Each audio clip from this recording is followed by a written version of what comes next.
I'm Giuliano. I was born in Bania, which is a town 45 minutes northeast of Venice. We're sitting in a wood mill where I worked with my father and grandfather. We built furniture.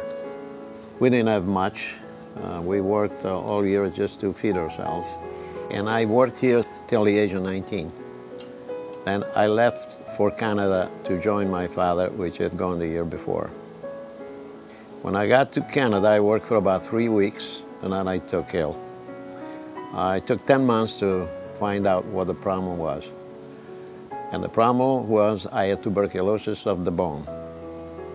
I was put in a body cast, and I remained there for 18 months.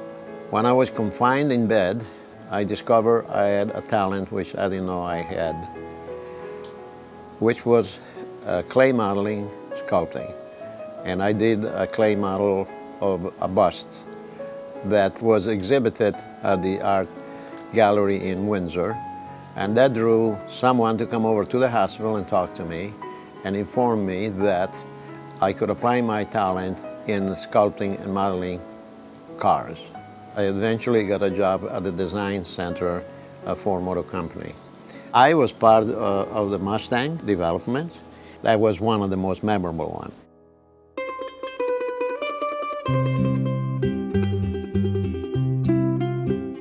Bania is 45 minutes from Venice. I speak the same dialect as the Venetians, and I always felt like it was my second home. Venice started after the fall of the Roman Empire. Through the years, the barbarians would come through this area and make life difficult for the residents. So they moved out in the small islands in the lagoon. It became at one point the most powerful republic in Europe because they controlled the commerce. They became experts in navigation. Venice lasted for 1,000 years or so, but it ended with the occupation of Napoleon. He called it the most beautiful drawing room in Europe. At one point, before he actually sold Venice to Austria, he took the 4 horses off the St. Mark Square, the Basilica, and took it to Paris. But ultimately, Venice got it back. Basilica di San Marco, which is where San Marco's body is held there, has over 2,000 mosaics. I grew up working with my hands in the mill. My great-grandfather was a builder of mills. Our ancestry goes back to Venice, and there were mosaics. What you see in here is a mosaic done by the Zuccato in the 16th century. Mosaic is a way to create an image with small pieces of glass.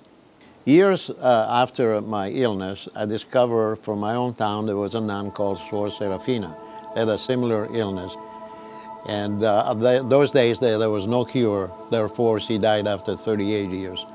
I could identify with her pain, and I felt a compulsion to do something. And in Venice, where she died, I hired a teacher. They helped me create a mosaic for the convent. It's also difficult to get a job as a gondolier. There's limited positions for it, and you have to go through a lot of intensive training before you're accepted into the group of the gondoliers. Mask making is done by local artists, and they make a model, and they make a mold of that model, and they cast what's called cartapesta. They cast an image, and this mask is worn during carnival time. I cannot imagine St. Mark's Square without the pigeons. That would have no life, really. And it's so much fun to work amongst them and them flying all over you. I think they really bring life to the square. And let's not forget, the 4 orchestras that are playing intermittently from 10 in the morning to 12 at night. And they play all the classic, and it's an incredible sight to hear the music and see the pigeons fly around and people enjoying themselves and feeding the pigeons. I feel ageless, really. I don't look at the calendar. I think if you look at the calendar, it puts a burden on you. because you say, okay, I'm 70, I'm 80, I'm old, I'm finished. I hate to see people at my age sitting on the bench waiting for death. I want to walk and dance and let death wait for me.